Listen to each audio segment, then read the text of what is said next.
Salut à tous, c'est Gladys, j'espère que vous allez bien. Aujourd'hui je vous retrouve dans une nouvelle vidéo pour vous présenter les parutions livresques du mois de février. J'ai longuement hésité à faire cette vidéo parce que je n'ai pas réussi à la produire au moment où je souhaitais et entre temps d'autres vidéos parutions livresques sont sorties comme à chaque mois et en fait j'ai souvent l'impression que ces vidéos sont très redondantes parce que si vous suivez d'autres chaînes YouTube qui ont à peu près les mêmes goûts que les miens, vous allez forcément retrouver plusieurs livres en commun chaque mois sur toutes ces chaînes. Je vois pas forcément d'intérêt de vous représenter encore et encore toujours les mêmes titres. Néanmoins j'avais quand même envie de vous faire cette vidéo parce qu'il y a plusieurs titres qui me tiennent à cœur dedans. Des titres que j'ai déjà lus pour certains, des suites de sagas que j'adore et aussi d'autres titres que je vais lire très prochainement. Et du coup j'avais forcément envie d'échanger, de partager ça avec vous, mais je ne sais pas si ce format vous intéresse réellement, donc dites-le moi dans les commentaires. Sur ce, on va commencer tout de suite avec les parutions livresques du mois de février, avec tout ce qui est d'abord imaginaire, donc fantasy, fantastique et science-fiction. On va retrouver le 1er février aux éditions Bayard, Twin Crowns de Catherine Doll et Catherine Weber, que je suis actuellement en train de lire, mais comme vous voyez, je suis au tout début de ma lecture. Ce que je peux vous dire sur ce livre, c'est qu'ici c'est de la fantasy, dans laquelle on va suivre l'avenir de deux sœurs jumelles qui ont été séparées à la naissance et qui sont des princesses. Donc l'une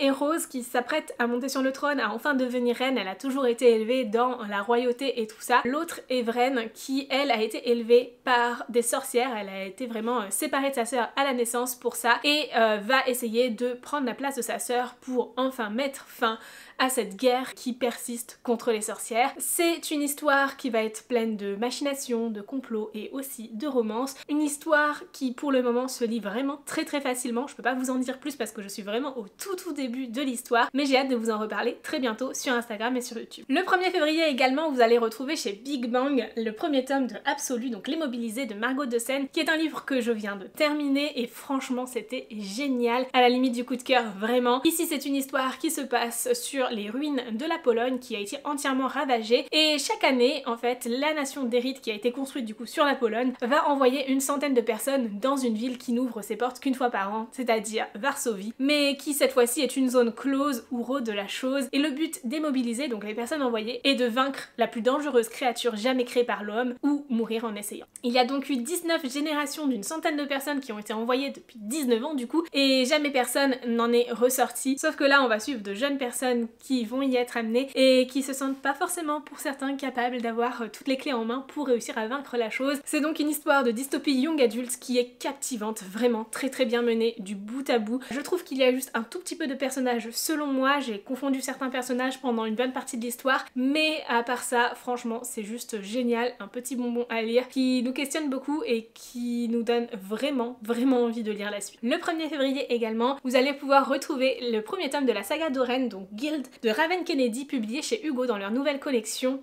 Romantasy. Et je suis trop contente qu'il y ait une collection Romantasy. Dans cette histoire, on va suivre Oren qui a été recueillie par le roi Midas qui transforme tout ce qu'il touche en or. Depuis 10 ans, elle est choyée et protégée de tout danger à l'intérieur de cette cage dorée et surtout, elle voue un amour sans limite au roi Midas. Jusqu'au jour où une guerre menace le royaume d'Aibel. Pour s'assurer cette victoire, Midas décide de passer un accord aux dépens d'Oren et soudain, toutes ses certitudes volent en éclats, sa confiance est brisée, son amour est remis en question et c'est tout ce qu'elle pensait sur Midas se révélait faux. Franchement, ça a l'air hyper intéressant. Un petit bémol par contre, c'est très explicite, je n'ai lu que la première page et franchement, ça commence clairement par une orgie. Donc je vous le dis, il n'y a pas les petits bonhommes comme il y a sur les autres romans d'Hugo d'habitude, mais ça mériterait d'être là et je pense qu'on est bien sur du 2 à 3 silhouettes décolorées. Franchement, j'ai peur que ce soit trop explicite pour moi déjà, mais surtout, ok, vous allez le voir passer partout, mais faites attention, si c'est pas quelque chose pour vous, n'y allez pas quoi, tout simplement. Le 2 février, vous allez pouvoir retrouver aux éditions Lumen cette fois-ci Our Dark Duet, le deuxième tome de la duologie Monsters of Verity de V.E. Schwab et franchement j'ai lu le premier tome et c'est un coup de cœur, j'ai adoré cette histoire et je vous recommande vivement de foncer acheter celui-ci pour participer à la lecture commune qu'on organise du coup le 17 février pour que vous ayez quand même le temps de vous le procurer et de finir vos lectures en cours. Cette histoire se passe dans la capitale de Verity où meurtres et violences de toute nature s'accumulent. Pour contenir toute cette violence qui fait rage et protéger la population, la ville est divisée en deux. Au nord, une répression par les Harker qui assure la sécurité à toutes les personnes qui sont prêtes à payer pour, et au sud une cohabitation un petit peu plus souple entre humains et monstres, mais aussi où on risque un peu plus d'y laisser sa peau. Dans ce contexte, on suit Kate Harker, une humaine qui souhaite attirer l'attention de son père coûte que coûte et par tous les moyens possibles, quand bien même ils peuvent être parfois un petit peu en dehors de l'éthique. Et d'un autre côté, on a Auguste, un monstre qui contrôle les autres par la musique, fait partie des Sunai, il ne rêve qu'une chose, c'est finalement être un humain. Donc il essaye forcément de tout faire pour ne pas céder à ses pulsions monstrueuses, quitte à parfois se mettre en danger. Ici vous allez retrouver des mensonges, de la dissimulation, mais aussi un équilibre et une dualité entre le bien et le mal, entre l'humanité et la monstruosité. Franchement c'est fascinant et j'y ai adoré le système de magie fondé sur la musique, donc allez-y, plongez dans Monsters of Verity, ça vaut vraiment le coup. Et du coup, vous allez pouvoir dévorer le deuxième tome de cette duologie à partir du 2 février. Mais attendez-nous le 17 février pour la lecture commune sur le Discord si jamais ça vous intéresse. Les autres livres de cette sélection, je ne les possède pas encore. Pour certains, je vais les recevoir, d'autres, je les achèterai sûrement. Le prochain livre que j'ai à vous présenter, c'est une parution du 8 février qui sortira chez Hachette. Il s'agit de Belle Morte de Bella et Jean. Franchement, une histoire de vampire, moi déjà, ça m'attire énormément parce que, vous le savez peut-être, c'est un type de créature que j'aime énormément avec les sorcières. 10 ans se sont écoulés depuis que l'existence des vampires a été révélée à l'humanité, mais auparavant perçus comme des monstres assoiffés de sang, ces créatures de nuit sont à présent de véritables célébrités. Mystérieux et discrets, les vampires se sont retirés dans différentes maisons pour vivre un petit peu éloignés des humains. L'une d'entre elles est la maison Belle Morte. C'est là que décide de se rendre Rainy, une jeune humaine sélectionnée pour être donneuse de sang. Mais enfin, du moins c'est ce que pensent les résidents de Belle Morte, puisque elle n'a qu'une chose en tête, enquêter pour retrouver sa sœur, qui a disparu quelques mois plus tôt à son entrée à Belle Morte. C'est un livre qui me donne terriblement envie, qui a l'air vraiment trop chouette, et rien que le fait qu'il traite justement des vampires, moi ça m'attire terriblement. Je pense que je vais me l'acheter dès qu'il sortira, j'ai trop hâte. Le 9 février, vous allez pouvoir retrouver chez Pocket Jeunesse le premier tome de la saga Shades of Magic de V.E. Schwab en format poche, et franchement c'est une saga qui me tente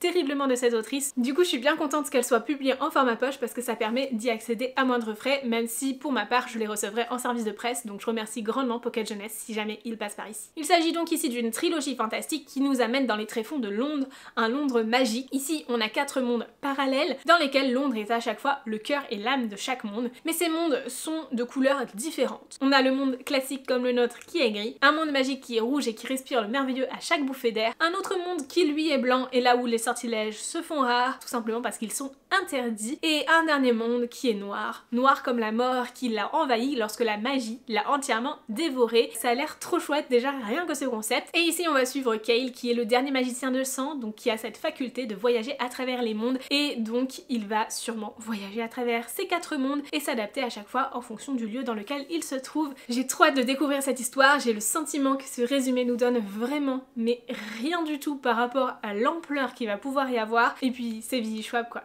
J'aime énormément cette autrice et je crois même que je préfère ses écrits où il y a un petit peu plus d'action que ses livres un peu plus contemplatifs comme Galante ou La vie invisible d'Agi Larue. Là franchement je m'attends à une histoire très passionnante, très prenante et plutôt addictive, un peu du même style que Cassidy Blake ou encore Monsters of Verity. Le 15 février prochain vous allez pouvoir retrouver une BD, je vous en présente très rarement, mais il s'agit ici de Demon in the Wood de Leigh Bardugo, publié chez Milan. C'est une BD sur le Darkling, alors pour tous les fans du Grishaverse ce sera parfait pour vous, et ici on va découvrir plus de choses sur le Darkling lorsqu'il était qu'un simple adolescent avec des pouvoirs extraordinaires, avant même la naissance de Ravka, avant même la mise en place de la seconde armée et tout ça, enfin bref, toutes les choses qui se passent dans le Grishaverse tel qu'on le connaît. C'est vraiment quelque chose qui se passe longtemps avant et qu'on peut lire sans avoir lu entièrement le Grishaverse. Donc ça c'est cool aussi parce que je n'ai pas encore lu la duologie King of Scars, quand bien même j'ai déjà lu la trilogie Grisha et la duologie Six of Crows. Il me reste encore des livres à lire dans cet univers et je suis bien contente de pouvoir trouver une BD dessus parce que ça va pouvoir me permettre de me plonger dans l'univers avant la saison 2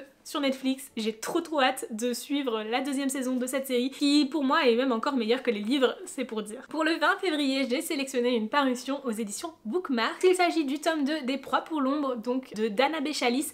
Je n'ai pas encore lu le premier tome, mais du coup ça me permettra d'enchaîner les deux. Au moment où je le lirai, c'est une histoire qui me donne trop envie, où on va suivre Case qui est destiné à épouser Elizabeth, sa cousine éloignée, quand bien même il n'a pour elle qu'un amour fraternel, et donc en se rendant dans les Highlands pour tirer un trait sur sa liberté, il ouvre les portes d'un univers surnaturel et découvre ensuite d'énormément de choses entre passages secrets et carnets ésotériques. Il va devoir réévaluer sa conception du monde et tout faire pour espérer survivre parce que le hurlement d'une banshee l'a condamné à mort. Il va donc s'allier à des vampires et une ancestrale famille de chasseurs occultes pour combattre des forces dangereuses en action au risque de devenir eux-mêmes des proies de l'ombre. Et franchement ça a l'air trop chouette, je comprends pourquoi j'avais été vraiment intéressée par le tome 1, malheureusement j'ai jamais trouvé le temps de le lire et il est temps, maintenant que le tome 2 sort, je vais enchaîner les deux et j'ai trop hâte. Je pense que ce sera des lectures de février, je vais tout faire pour parce que ça me donne tellement envie. Le 22 février, on va retrouver chez Rajo cette fois-ci le tome 2 de Fable de Adrienne Young. On a lu le premier tome il y a quelques temps sur mon Discord. Et Fable, c'est une jeune fille qui est la fille du marchand le plus puissant des Goulets. Pourtant, après la mort de sa mère, au cours d'une tempête, son père l'a abandonnée sur une île peuplée de voleurs, où elle a appris à se battre pour survivre, mais surtout où elle plonge pour récolter des gemmes et les revendre dans le but de récolter suffisamment d'argent pour se payer une traversée et quitter l'île pour rejoindre son père afin d'obtenir son héritage. Mais pour tout cela, elle doit faire ses preuves et être acceptée par un équipage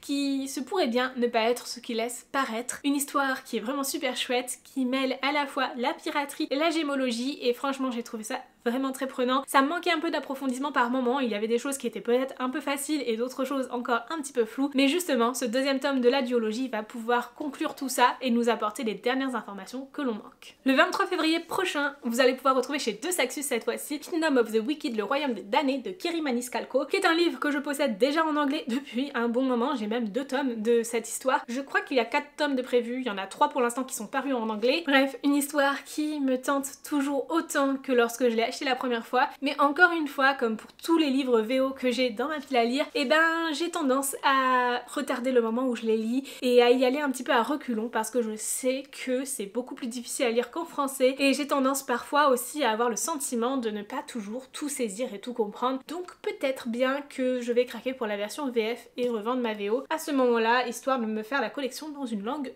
que je comprends un peu mieux et qui me permettra d'avoir vraiment envie d'aller vers ces livres et de les lire réellement, parce que c'est quand même le but premier d'acheter un livre.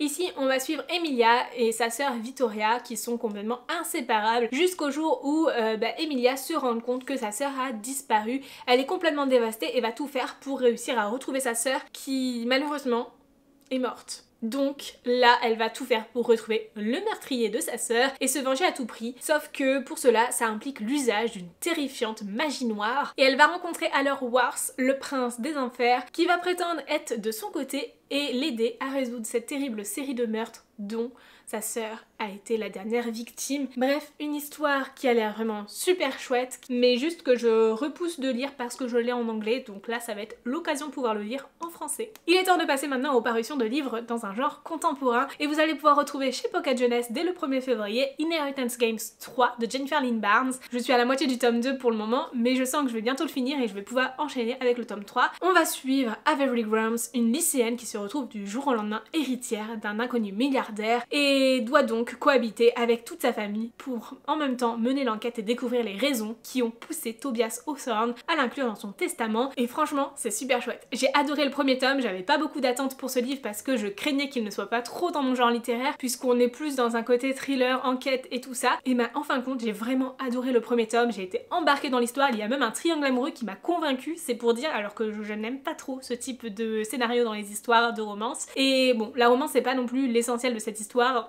vous l'avez bien compris, c'est avant tout une enquête, avant tout découvrir pourquoi Tobias Hawthorne lui a légué toute sa fortune, et surtout en même temps résoudre plein de petites énigmes tout le long de l'histoire, et ça c'est vraiment trop chouette. Le deuxième tome est tout aussi bien pour le moment, j'aime vraiment cette histoire, il y a beaucoup de révélations, on a un bon équilibre dans la dynamique de l'histoire aussi, et ça c'est trop bien. En plus de ça, et bien pour ceux qui aiment beaucoup les livres audio, sachez que les 2 premiers tomes sont déjà disponibles en livre audio, et le 3e tome sera disponible en livre audio le jour de la sortie du livre papier, donc ça peut aussi être un petit point bonus pour les personnes qui profitent de leur trajet pour aller au travail ou autre pour écouter des livres au lieu de les lire. Le 8 février, vous allez pouvoir retrouver cette fois-ci une romance en format poche chez Hugo New Romance. Il s'agit du premier tome de la saga Styx Riders de Calypso Caldin, une saga qui me tente beaucoup où on va mêler à la fois l'univers des bikers et la mythologie avec une intrigue détonnante apparemment. J'ai trop hâte. C'est une histoire qui est déjà disponible en format broché et en livre audio, mais là il s'agit du coup d'une sortie poche, donc c'est parfait pour les petits budgets. Ici on va suivre Ash qui est guidé par sa colère depuis que sa fiancée l'a quitté le jour de leur mariage il y a 10 ans. Et aussi solitaire qu'Hadès dans son royaume des enfers,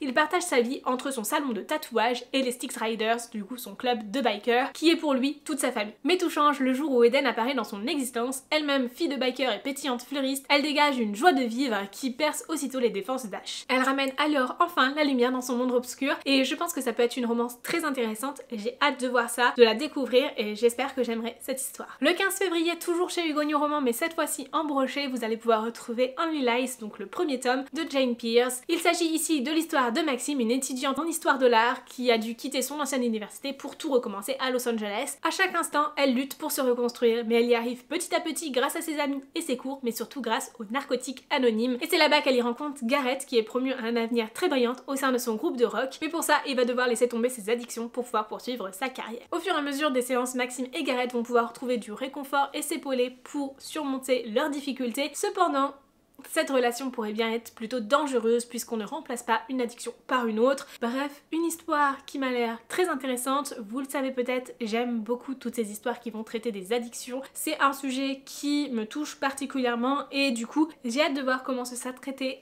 et j'espère vraiment apprécier cette histoire. Pour terminer cette vidéo, le dernier livre que j'ai à vous présenter, c'est une sortie également du 15 février chez Hugo New Roman. Il s'agit du deuxième tome de Palisade Park, Red Light de Maloria Cassis. C'est le deuxième tome de cette trilogie déjà, alors que le premier tome est sorti en janvier seulement et que j'ai pas encore eu le temps de le lire malheureusement. Ici c'est une histoire de mystère, d'amitié et d'amour, un petit peu type Desperate Housewives. Une histoire où on va suivre une cohabitation avec tous les habitants de Palisade Park, une nouvelle résidence à Los Angeles qui ne nous laissera sûrement pas indemne et qui va être pleine de complots, de petits secrets cachés, etc. Ça a l'air vraiment très tentant. J'ai toujours pas eu le temps de lire le premier tome, mais j'ai trop hâte de m'y mettre. Et du coup, je vous parle aussi de ce deuxième tome parce que peut-être qu'il vous intéresse. Voilà donc pour cette vidéo, j'espère sincèrement qu'elle vous aura plu. N'hésitez pas à me dire dans les commentaires si ce type de vidéo vous est toujours utile. Sur ce, moi je vous fais de très gros bisous, je vous souhaite de très belles lectures et je vous dis à très bientôt dans une nouvelle vidéo. Ciao!